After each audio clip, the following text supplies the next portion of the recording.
الشيطان الرجيم بسم الله الرحمن الرحيم قل يا أهل الكتاب لم تكفرون بآيات الله والله شهيد على ما تعملون قل يا أهل الكتاب لم تصدون عن سبيل الله من آمن تبغونها عوجا وأنتم شهداء وما الله بغافل عما تعملون یا اہل الکتاب لم تکفرون بآیات اللہ، اے اہل کتاب اللہ کی آیات کا کیوں انکار کرتے ہو؟ واللہ شہید علی ما تعملون، اور اللہ گواہ ہے، دیکھ رہا ہے جو کچھ تم کر رہے ہو۔ قل فرما دیجئے یا اہل الکتاب، اے اہل کتاب، لم تصدون عن سبیل اللہ، تم کیوں اللہ کے راستے سے روکتے ہو؟ من آمنا، جو ایمان لے آیا، تبغونہا عوجا، تم تلاش کرتے ہو اس راستے میں ٹیڑھا پن، کجی تلاش کرتے ہو، وانتم شہداء، حالانکہ تم جانتے ہو، وما اللہ بغافل عما تعملون، جو کچھ تم کر رہے ہو اللہ اس سے غافل نہیں ہے۔ یا ایھا الذین آمنوا، اے ایمان والو، ان تطیعوا فریقا من الذین اوتوا الکتاب، اگر تم نے اطاعت کی ان لوگوں کی جنہوں کو کتاب دی گئی، یردوکم بعد ایمانکم کافرین، وہ تمہیں ایمان کے بعد کفر کی طرف لوٹا دیں گے۔ وَكَيْفَ تَكْفُرُونَ، اور کس طرح تم انکار کرتے ہو حالانکہ وَأَنْتُمْ تُتْلَى عَلَيْكُمْ آیات اللہ، اللہ کی آیات تمہارے اوپر تلاوت کی جاتی ہیں، وَفِيكُمْ رَسُولُهُ، اور اس کے رسول تم میں موجود ہیں، وَمَنْ يَعْتَصِمْ بِاللَّهِ، اور جس نے پکڑ لیا مضبوطی کے ساتھ اللہ رب العزت کے حکم کو، فقد ہدی الی صراط مستقیم، تو اس کی رہنمائی کی گئی صراط مستقیم کی طرف۔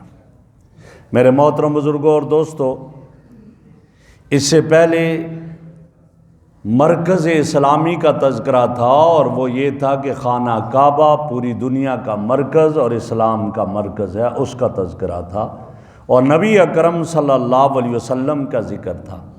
اب یہاں اہل کتاب کو مخاطب کیا جا رہا ہے۔ اہل کتاب قرآن کا انکار کرتے تھے، اللہ کے نبی کا انکار کرتے تھے، تو یہاں انہیں یہ کہا جا رہا ہے کہ اے اہل کتاب سے مراد یہود اور نصارہ ہیں، اور یہاں مدینہ میں اس وقت یہودی تھے، تو ان کو کہا گیا لم تکفرون بآیات اللہ، تم اللہ کی آیات قرآن کریم کا انکار کیوں کرتے ہو؟ واللہ شہید علی ما تعملون، تمہیں معلوم نہیں کہ تمہاری کارکردگی کو اللہ جانتا ہے، تم جو کچھ کر رہے ہو اللہ جانتا ہے، اور اللہ اس کا بدلہ تمہیں دے گا، لہٰذا ان حرکتوں سے باز آ جاؤ۔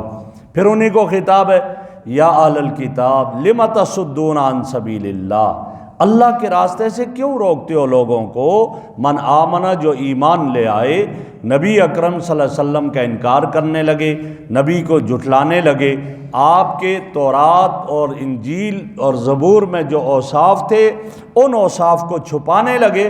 فرمایا تبغون عوجا، تم اس میں کجی تلاش کرتے ہو اس راستے میں اور اسلام میں، تاکہ لوگ اس سے ہٹ جائیں، وانتم شہداء، حالانکہ تم یہ جانتے ہو کہ یہ اصل دین یہی ہے، اللہ رب العزت کو یہی محبوب اور پسند ہے، ان الدین عند اللہ الاسلام، پھر تم ایسا کیوں کرتے ہو؟ یہاں اللہ رب العزت نے پہلے اہل کتاب کو مخاطب کیا اور پھر ایمان والوں کو۔ پس منظر کیا ہے اس کا پس منظر یہ ہے کہ نبی اکرم صلی اللہ علیہ وسلم جب مکہ مکرمہ سے مدینہ منورہ تشریف لائے تو مدینہ منورہ میں یہودیوں کے 3 قبیلے رہتے تھے، بنو نذیر، بنو قریظہ اور بنو قینوقا، اور مشرکین کے 2 قبیلے تھے، ایک کا نام اوس تھا اور دوسرے کا نام خزرج تھا۔ اور پہلے عرض کیا ہے کہ یہودی وہاں پر غالب تھے، اس لیے کہ پڑھا لکھا طبقہ یہود کا تھا، اس کے علاوہ تجارت پر قبضہ یہود کا تھا، ہر طرح یہودیوں کا قبضہ تھا۔ آپس میں تھوڑی بہت ان قبیلوں میں ہوتی تھی لیکن زیادہ تر وہ متحد رہتے تھے، جس کی وجہ سے ان کے زیر تسلط آگے اوس اور خزرج مشرکین، اور یہ ان کے بغیر کچھ نہیں کر سکتے تھے۔ بیٹی کا رشتہ دینا ہے یہودی سے پوچھنا ہے، کوئی اور کام کرنا ہے یہودی سے پوچھنا ہے، اور ان کے پوچھنے کے بغیر کچھ نہیں کر سکتے تھے، اور یہ مشرکین ان کے تسلط کے نیچے تھے۔ اور یہودی کیا کرتے تھے؟ انہوں نے تورات، انجیل، زبور میں پڑھا ہوا تھا کہ ایک نبی آنے والے آخری، جس کی وجہ سے قرآن میں دوسری جگہ ذکر کیا ہے کہ وہ نبی کا واسطہ دے کر فتح طلب کرتے تھے کہ اللہ اس نبی جس کو تو نے بھیجنا ہے اس کے واسطے سے ہمیں فتح عطا فرما دے۔ اور کبھی مشرکین کو کہتے کہ آخری نبی آنے والا ہے، ہم اس کے ساتھ مل کر ہم تمہارے اوپر حملہ کریں گے۔ یہ کیفیات تھی۔ اب جب آپ صلی اللہ علیہ وسلم تشریف لائے اور آپ مکہ سے ہجرت کر کے مدینہ منورہ آئے تو یہ اوس اور خزرج کے قبیلے جو ہیں وہ اسلام میں داخل ہو گئے۔ حالانکہ پہلے اوس اور خزرج میں یہ تھا کہ مکان ایک دوسرے کے سامنے، قریب سب کچھ، ہر وقت آپس میں لڑائی رہتی تھی، لڑتے تھے۔ ایک لڑائی اس قبیلے کے اندر ہوئی ہے جو 63 سال جاری رہی ہے، ایک لڑائی اس میں ہوئی ہے جو 93 سال تک جاری رہی ہے۔ یہ کیفیت تھی ان لوگوں میں، اور لڑتے تھے یہ اس طرح۔ جب یہ کیفیات تھی، آپ جب آئے تو آپ کے ساتھ یہ جو ہی اسلام میں داخل ہو گئے تو اب ایک دوسرے کے یہ بھائی بن گئے، کیونکہ آپ نے تو بھائی چارہ قائم کر دیا، آپ نے تو ایک یہودی کو، ایک انصاری کو بھائی بنا دیا اور ایک دوسرے کے ساتھ محبت دے دی۔ جب آپس میں محبتیں آ گئیں اور یہ اسلام کے دائرے میں داخل ہو گئے تو اب یہودیوں کو انہوں نے پوچھنا چھوڑ دیا۔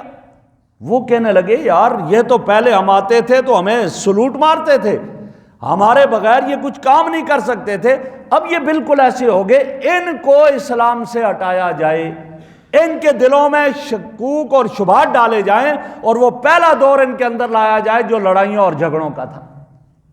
اس وقت ان میں ایک بڑا ہی شاطر قسم کا آدمی جو یہودیوں میں تھا، اس کا نام تھا شماس ابن قیس۔ شماس ابن قیس نے اپنے ایک ساتھی کو لیا اور کہا ان کے ساتھ تم بیٹھو، اور پرانے وہ جب لڑائیاں ہوتی تھی اس زمانے کے اشعار اس کو دیے کہ یہ اشعار پڑھو لو۔ بیٹھے، گپ شپ ہوتی رہی، اوس اور خزرج میں وہ بیٹھ کے، اور اس وقت یہودیوں کو اس آدمی نے وہ پرانے اشعار پڑھے۔ جب اشعار پڑھے تو ایک قبیلے نے سنا تو دوسرے سے کہا اچھا تم نے ہمارے بڑوں پر ظلم کیا ہے؟ اس نے کہا ہاں۔ اس پر لڑائی شروع ہو گئی، ایک دوسرے کو مارنے لگ گئے، اتنا ایک دوسرے کو مارا کہ یہاں تک کہ یہ طے ہو گیا فلاں دن میدان میں آ جانا، پھر دیکھیں گے کون رہتا ہے، ہم نے اپنے بڑوں کا بدلہ تم سے لینا ہے، تم نے ہمارے بڑوں پر ظلم کیا ہے، ہم نے یہ بدلہ لینا ہے۔ اب جب یہ ہوا، نبی اکرم صلی اللہ علیہ وسلم کو پتہ چلا، نبی اکرم صلی اللہ علیہ وسلم تشریف لے آئے، آپ نے فرمایا تم میں وہ جاہلیت پھر آ گئی، وہ قومیت پھر تمہارے اندر آ گئی۔ یہ قومیت ایسی چیز ہے کہ یہ مسلمانوں کو بھی آپس میں لڑا دیتی۔ آپ نے انہیں سمجھایا اور وہ پیچھے ہٹ گئے۔ اللہ نے یہاں اس کا تذکرہ کیا، یہ اہل کتاب سے کہا، انہیں کہا کہ کیا تم اس طرح ان کو متحد نہیں دیکھ سکتے ہو؟ ان کے اندر افتراق ڈالتے ہو، ان کے اندر جو ہے وہ تفرقہ بازی ڈالتے ہو کہ یہ لڑیں آپس میں اور تم اس سے لڑتا دیکھ رہے ہو، یہ تمہارا کیا کام ہے؟ ایسا خبردار نہ کرو۔ یہودیوں کو اس چیز سے گویا کہ ان کی اس پر توبیخ ہوئی اور سرزنش ہوئی یہودیوں کی۔ اور ایمان والوں سے کیا کہا؟ یا ایھا الذین آمنوا ان تطیعوا فریقا من الذین اوتوا الکتاب، اگر ان یہودیوں کی ان کی تم اتباع کرو گے، ان کی بات مانو گے، یردوکم بعد ایمانکم کافرین، تم تو ایمان لے آئے تھے اب دوبارہ کفر کی طرف لوٹ جاؤ گے۔ جیسا کہ حدیث میں آتا ہے نبی اکرم صلی اللہ علیہ وسلم نے کیا فرمایا؟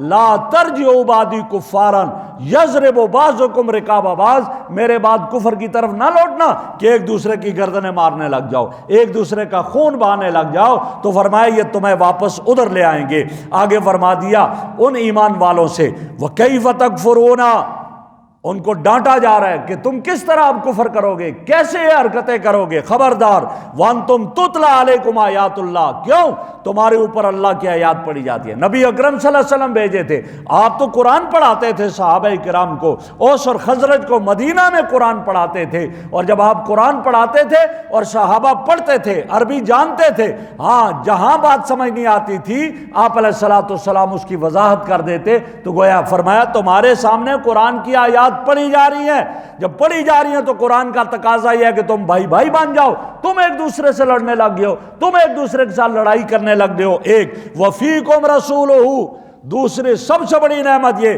کہ حضور صلی اللہ علیہ وسلم خود مدینہ میں تمہارے اندر موجود ہیں، آپ صلی اللہ علیہ وسلم کی روزانہ تم زیارت کرتے ہو، مجلس میں بیٹھتے ہو، آپ صلی اللہ علیہ وسلم کے واعظ سنتے ہو، آپ کی نصیحت سنتے ہو، پھر تمہیں کیا ہو گیا کہ تم ایک دوسرے سے لڑنے لگ گئے ہو؟ یہ کیا حرکتیں ہیں؟ ایسی حرکتیں نہ کرو۔ اور آگے فرما دیا وَمَن يَعْتَصِم بِاللَّهِ، جس نے اللہ کی رسی کو مضبوطے سے پکڑ لیا، اللہ کے حکم کو لے لیا، اللہ کے نبی صلی اللہ علیہ وسلم کی اتباع میں آ گیا، فرمایا کہ اس کے لیے کیا حکم ہے؟ فقد ہدی الی صراط مستقیم، اس کی رہنمائی کر دی گئی ہے سیدھے راستے کی طرف، لہذا سیدھے راستے کی طرف آؤ۔ تو گویا یہ آپ کی وجہ سے پھر یہ ہوا، آپس میں بھائی بھائی بن گئے۔ اور پھر وہ وقت آیا، ایک لڑائی جو عربوں میں ہوئی تھی جس کو حرب بسوس کہا جاتا ہے، اور وہ لڑائی کس پر ہوئی تھی؟ ایک کی مرغی دوسرے کے کھیت میں چلی گئی، اس نے اس مرغی کو مار دیا، مرغی کے مالک نے اس زمین کے مالک کو مار دیا، ان کے رشتہ داروں نے ان کو مارا، 40 سال یہ لڑائی رہی اور نسلیں تباہ ہو گئی تھی، نسلیں تباہ۔ لیکن میرے نبی جب آئے، قرآنی تعلیمات لے کر آئے، یہ دین لے کر آئے، یہ شریعت لے کر آئے، پھر کیا ہوا؟ پھر یہی ہوا کہ ایک مہمان آتا ہے ایک صحابی کا، جب مہمان آیا اور گھر میں کچھ نہیں ہے، ایک ہی آدمی کا کھانا ہے، تو شوہر اپنی بیوی سے کہتا ہے کہ تم ایسا کرو بچوں کو سلا دو، بچوں کو سلا دیا گیا۔ کہا میں، چونکہ اس وقت مہمان کے ساتھ کھانا کھایا جاتا تھا، میزبان کے لیے تھا کھانا کھائے، کہا میں ویسے برتن میں ہاتھ مارتا رہوں گا، تم چراغ بجھا دینا تاکہ یہ آدمی کھانا سیر ہو کر کھا لے۔ اس نے کھانا کھایا، یہ اللہ کو ادا ایسی پسند آئی، اللہ نے اپنے نبی پر قرآن بھیج دیا جبرائیل کے ذریعے، وَيُؤْثِرُونَ عَلَىٰ أَنفُسِهِمْ وَلَوْ كَانَ بِهِمْ خَصَاصَةٌ، خود بھوکے رہ گئے اور دوسروں کو اپنے اوپر ترجیح دے دی۔ پھر یہ ہوا، ایک صحابی کہتے ہیں کہ میں جو ہے ایک جنگ میں گیا اور میں نے پانی ساتھ لے کر گیا، میں نے کہا زخمی آدمی کو پیاس لگتی ہے، میرا ایک عزیز تھا، میں اس کے قریب گیا اور میں اس کو پانی دینے لگا، دوسرے نے ہاتھ اوپر کر کے کہا العطش، اس نے کہا اس کو دو، اس نے اس کے پاس گیا، تیسرے نے آواز دی تو کہا اس کو دو، میں پیاسا رہ جاؤں گا۔ میں گیا، وہ گویا کہ اس کا روح کفس انسری سے پرواز کر چکی تھی، دوسرے کے پاس آیا، وہ بھی لیلائے شہادت سے مل چکا تھا، پہلے کے پاس آیا، وہ بھی جام شہادت نوش کر چکا تھا۔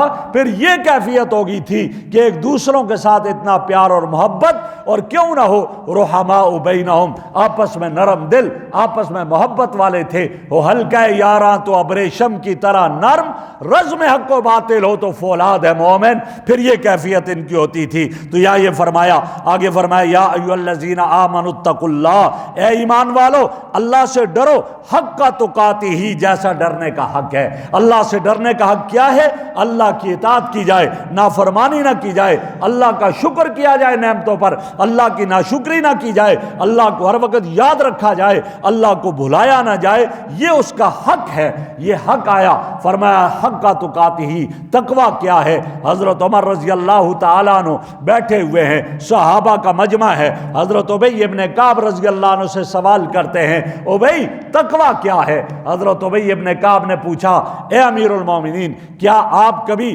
ایسے راستے سے گزرے جہاں خار ہی خار، جھاڑیاں ہی جھاڑیاں، کانٹے ہی کانٹے ہیں؟ چونکہ صحابہ کرام کھلے کپڑے پہنتے تھے، جیسے آج کل عربوں میں لباس ہے، یہ لباس ان کا ہوتا تھا، تو ظاہر ہے یہ الجھ جائیں گے۔ پوچھا کہ کیا کیسے گزرے؟ فرمایا میں کپڑے بڑے سمیٹ کر گزرا تاکہ کانٹوں سے نہ الجھ جائے۔ فرمایا بس یہی تقویٰ ہے، اس دنیا میں آدمی آیا ہے ہر طرف کانٹے، بد نظری کا کانٹا الگ ہے، جھوٹ کے کانٹے الگ ہیں، اور برائی کے کانٹے الگ ہیں، تعصب کے کانٹے الگ ہیں، ظلم کے کانٹے الگ ہیں، چوری کے کانٹے الگ ہیں، فراڈ کے کانٹے الگ ہیں، ہر طرف سے گناہ ہی گناہ، کانٹے ہی کانٹے ہیں، اس میں اس طرح یہ زندگی بسر کرے کہ ان کانٹوں سے نہ الجھ سکے اور سیدھا محفوظ ہو کر چلا جائے۔ فرمایا یہ تقوی ہے۔ تو یہاں یہی فرمایا اللہ سے ایسے ڈرو جیسا ڈرنے کا حق ہے، اور فرمایا ولا تموتن الا وانتم مسلمون، اور تمہیں جب موت آئے تو اسلام کی حالت میں آئے۔ فرمایا جب تم تقوی کی زندگی اختیار کرو گے تو تمہارا خاتمہ بالخیر ہوگا، پھر مرتے وقت بھی کلمہ نصیب ہوگا، مرتے وقت بھی اللہ کی رضا نصیب ہوگی، اور تقوی سے ہٹے گا، زندگی گناہوں اور معصیات میں گزارے گا، پھر کیا ہوگا؟ مرتے وقت وہ خاتمہ بالخیر نہیں ہوگا، مرتے وقت کلمہ نصیب نہیں ہوگا، پھر یہ کیفیت ہوتی ہے۔ اللہ رب العزت سے دعا ہے کہ ہمیں تقوی والی زندگی عطا فرمائے، اور اس تقوی ہی کے لیے اس کا ایک سلیبس ہمیں رمضان ملا ہوا ہے کہ رمضان میں گناہوں سے بچ رہے ہیں، جب بچیں گے تقوی کی زندگی آئے گی تو آگے پورے 11 مہینے اسی کے مطابق ہم زندگی بسر کرنے والے بنیں۔ ہمارے لیے خوش قسمتی ہے، ہمارے پاس جماعت آئی ہے، کرغستان کی جماعت ہے، بیرون کی جماعت ہے، آپ کے پاس آئے ہوئے ہیں، رمضان المبارک کا مہینہ بھی ہے، ان کے ساتھ بیٹھیں، ان کی جو ہے نصرت کریں، اور